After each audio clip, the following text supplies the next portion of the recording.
Hey, it's Clay. Welcome to another League of Legends video, and today is a very exciting day as patch 3.14 has dropped, and we're all enjoying the new preseason patch, which has brought a ton of changes. This is definitely the biggest change to League of Legends, or maybe to any game that I've ever been a part of. And I just kind of wanted to give like my thoughts and my first impressions, both on like the patch and then like the actual gameplay. This is the very first game that I played on the new patch, and like I literally just finished playing, and I wanted to just kind of give my first impressions. This is a ranked match. I decided to play Olaf top, which doesn't really like test out any of like the new stuff. Because like supports and junglers were the biggest things that changed in this patch, but I decided to just play this as just to kind of something comfortable, something I've been playing a lot and wanted to test out. But, so anyways, the first thing I want to say is that I just want to give Riot like a massive thumbs up, because I am feeling like this invigoration and excitement about League of Legends that is really, really cool. Like this whole concept of introducing a new season and like bringing on these widespread, sweeping, drastic changes to the game, and like just all the things that they've been doing with this whole concept of preseason is really, really cool and fun and exciting. And I think that it adds a lot of new extra life to the game. You see right there, I put down my first trinket, and I missed a creep because of it, but it was still worth because it was pretty awesome. But anyways, so like a lot of other games that you've played or that I've played follow like a much different business model where like obviously they're not like, I think this is like the first free-to-play game that I've really invested in. Whereas all the other games that I've played, like you pay $60 for and you get it one time and you just kind of have that game, and then when it like runs out, then you buy the next iteration in the series. You know, like Call of Duty or Battlefield or Halo, Counter-Strike. You know, all these games, they don't really change. Like, sure, maybe there are like minor balance tweaks, but and watch this all in. So Olaf I get ignited. I ignite. I turn around, throw the spear, and boom, get the kill. That was pretty. Actually, I want to watch this one more time. So he gets a nice combo off on me. Where is it? Okay, there it is. There's the jump. There's the Q. There's the ignite. There's the spear. I'm really low, so we both ghost, and I know I can get him. So I ignite him. I turn around, throw a cleaver, and get the kill. So a nice little first blood right there. Pretty happy with that. Off to a good start against this Pantheon.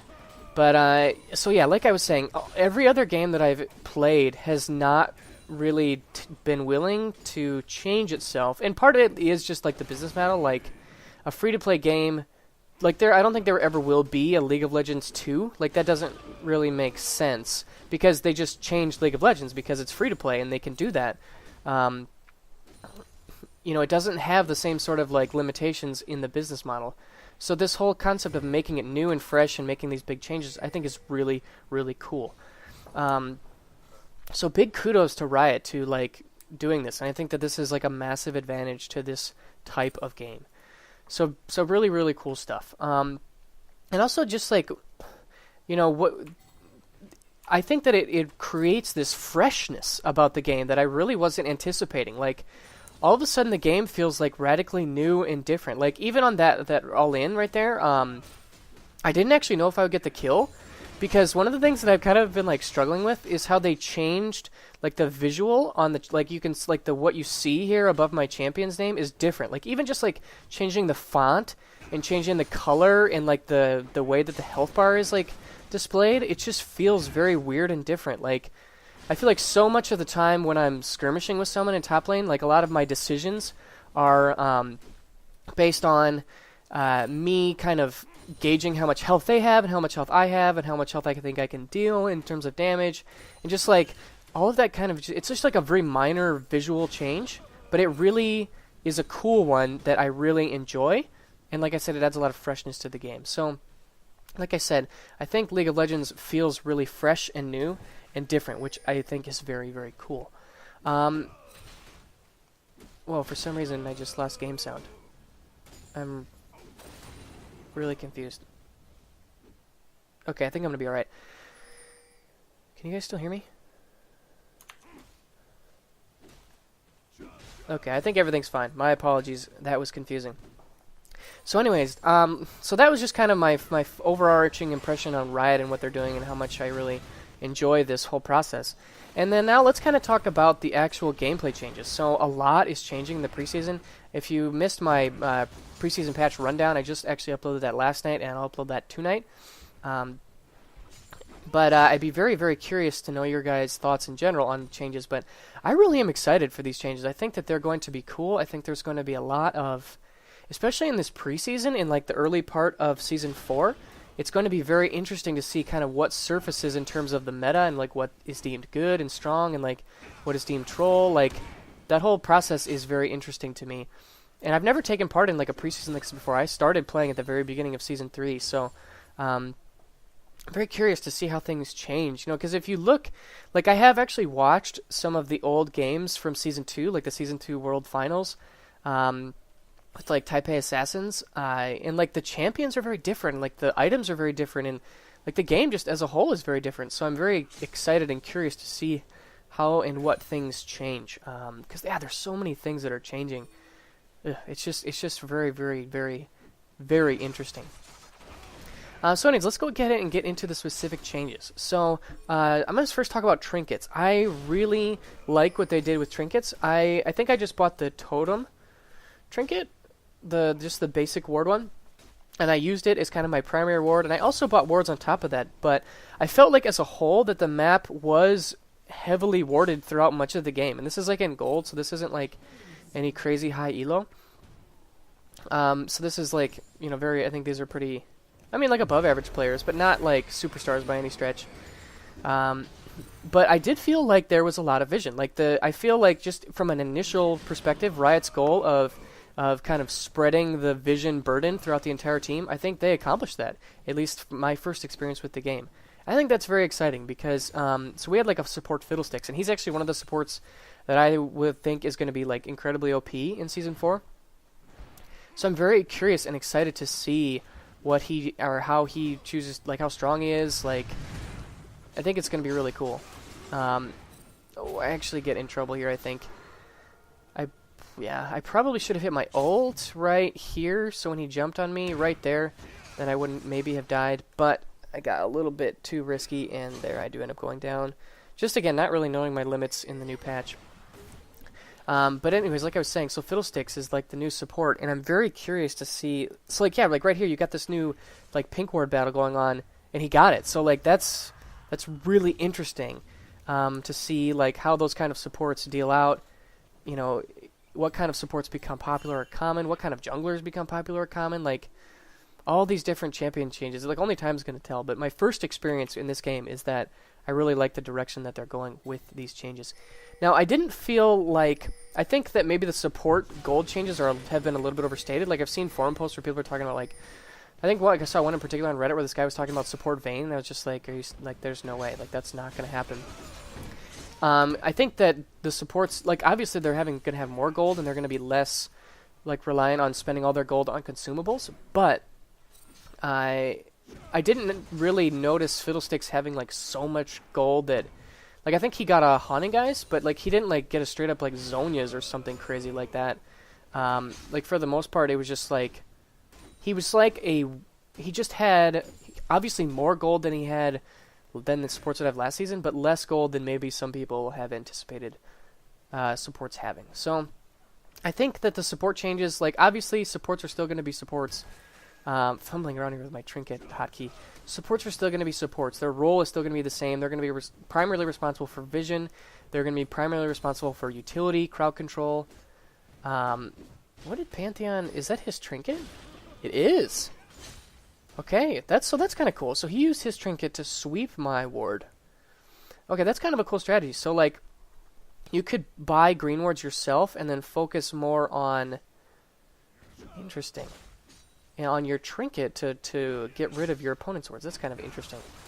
Very cool. But yeah, anyway, so like I said, with Fiddlesticks and Nami, I didn't really notice them having like gobs and gobs of extra gold, and like Fiddlesticks had like Zonia's Void Staff. Like I didn't notice anything crazy like that. It was still pretty like similar. Although it looks like Fiddlesticks didn't get the... Okay, I wonder why he didn't choose to get the new item. Looks like Nami did. Yeah, she got the AP one. I'm very curious to like test that out myself and try out some different supports and just kind of see how things pan out. But yeah, the new changes seem really cool. So anyways, more specifically on this game, oh, it looks like they are going ham on me, but I don't really care. I'm just going to use everything. Ghost, ultimate, I'm going to be fine. They're going to go ham on me, but I'm just going to E and ignite and pick up a kill. So 1 for 1, that's fine. I wasted 2 ultimates there and got a kill. So that was more than fine, but yeah, crazy stuff. Oh, wow, I didn't even notice how much this Annie is getting dumpstered by Ziggs. So anyways, I covered some of the support changes as I finished my Sunfire Cape. How I didn't really feel like, oh, and this was a really cool outplay from Elise. She was getting chased. She's like at like 10 health, and she repels at the perfect time so that Ziggs can come in and finish off Nocturne. So very nice job. So I covered the support changes. I've talked a little bit about junglers. So Nocturne is definitely somebody who could benefit from the new jungle. He is definitely more of a capable carry style jungler. Getting a ton of chunk down on this. Yeah, that's what I want right there.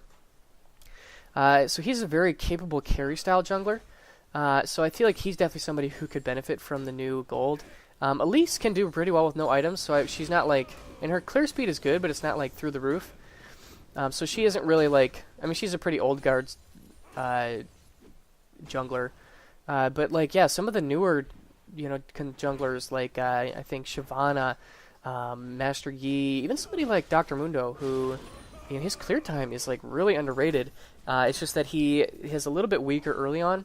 But I'm thinking that with the trinkets, you could do a lot to prevent kind of counter invade or like dueling or like keeping your health low. Like I'm just very, very intrigued by the new jungle, and I'm excited to kind of try it out. Now again, I think that the changes are also going to be a little bit overstated, like with the supports. I don't necessarily think that junglers are all of a sudden going to be building like Infinity Edge, Phantom Dancer, Last Whisper, and just carrying like crazy.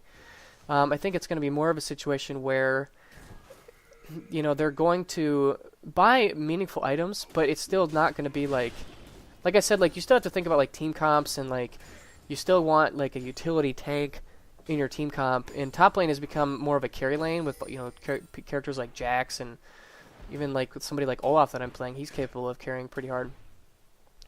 So anyways, I think that the jungle changes aren't maybe going to be as massive as we thought, but still pretty powerful. And one thing I didn't really notice too much was like the game flow changes. Because this game kind of got snowballed out of control, specifically out from mid lane, just because Ziggs got so far ahead.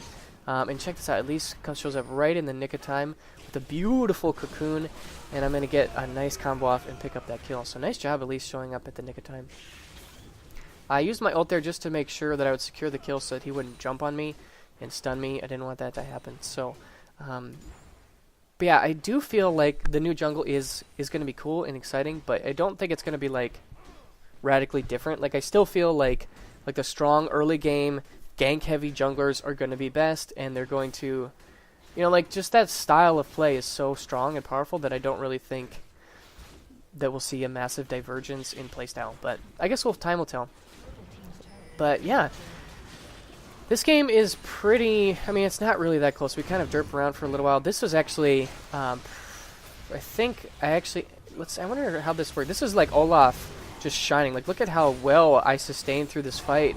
Even at lower health, like my attack speed is so high, my lifesteal is so high that I just about do the 2v1 there, and we're both a little low. Oh, unfortunately, Elise just got a little bit too low, and then the Ziggs ult picks up the kill. Good job, Ziggs. Ziggs is massive right now. Chalice almost has his death cap. Wow, Annie, what is she doing? Did she buy... Oh, that's a ruby crystal. These new items... Oh my gosh, she is so behind. Is she like AFK? I wonder if she like hasn't even been in the game. But yeah. Yeah, get it. These new bushes are always really weird too. Gonna go ahead and steal their red. They're doing dragon, which I know, but I'm just gonna split push. Look at this massive wave. I get like 40 CS off of this wave. But just doing my Olaf split push. This Annie, I think, is going to come and try and stop me, but I'm not going to let that happen. She actually ghosted after me, I think. That was a huge fail on her part. Ghost teleport Annie, who knew? Oh, good job, team, taking a bunch of towers. But so yeah, my first impressions are good. I'm really eager and excited to continue to play the new preseason patch and just to kind of see how things go. I think that there's a lot of cool things going on, and I'm very excited to see how it works. Even just from this first game, like, jungle, like the support Fiddlesticks, you can see he's working towards a Fiendish Codex, or not a Phoenix Codex, probably a Haunting Guise. Doesn't have like massively more, like neither support really has, oh, nice dive right there to pick up the kill on Annie. Neither support really has, tons more gold than you would maybe expect. Like they still have supportish items. But we only are 20 minutes in. Like at this point, they definitely could do a little bit more work in terms of itemization. But it's like Pantheon wants to come in and fight. But this Pantheon build, like this, what is he even building? I don't even know. Like Sunfire, Tier, I don't know. It doesn't really make a ton of sense. But gonna pick up the kill on Nami. I was gonna get that Caitlyn kill, but she eat over the wall. And then I just said YOLO, and I wanted to fight this guy. I probably could have kited him back towards Graves. That maybe would have been a better choice, but I didn't really care. Just kind of having fun at this point in the game. Oh, is Elise going to get out of this alive? I think she is. Nice job to pick up that kill there. And Graves wants to go super ham. Yes, he is going to get that kill. Now the Pantheon's coming in. Pantheon doesn't really have that much damage, but Graves is also pretty squishy. I feel like if he just kind of stands here and auto-attacks and tries to lifesteal, he is kiting pretty well. Nice use of barrier. But, oh, the last auto-attack hits the kill. Couldn't quite kite well enough, unfortunately. But, yep, so you can see I've actually picked up 2 wards here because I'm pretty much in full split push mode.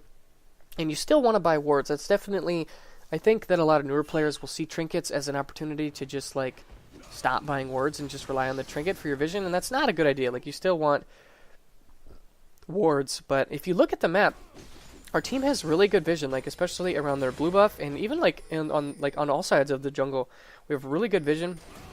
Fatal Six has been doing a good job, but I've also been buying wards, and I'm assuming that people have been buying their trinkets. And check this out, this fight was crazy. I pop everything I've got using my ults. I cannot be disabled. This is where Olaf truly shines. Right now, like this was like a 2v5. Like their entire team is here, gonna pick up that kill. Now gonna turn on to. Can we get the kill? Yes, we can. There's the double. Can I get the triple?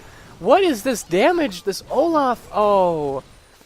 Almost a 3v5, and we end up going 2 for 2. That was a 3v5, and we ended up going 2 for 2. So, yes, Olaf is strong. Hyper carry Olaf, please. But, yeah, this game is pretty much wrapping up. And overall, just to kind of sum up, my thoughts on the new preseason patch are really high. I'm very excited. I'm curious to see how these things work out. One question that I do have for you guys in the comment section below is I have a lot of old videos, like specifically live gameplays and some Y-buys. I'm probably going to do the Y-buys for sure, but specifically the live videos that are from Season 3. And I'm curious to know if you guys would like to see those at all, or if you think that like Season 3 videos are worthless now and you don't really care to see them, you want to just see Season 4 videos. Because I've got a lot of videos, like I could probably upload one a day for a while. So we'll see how this goes. I would really like to know your thoughts if you want to see videos from Season 3 still, or if they're outdated and you only want to see Season 4 videos. So let me know in the comment section below. Also, let me know your thoughts on the preseason patch, and I will see you guys again soon. Bye.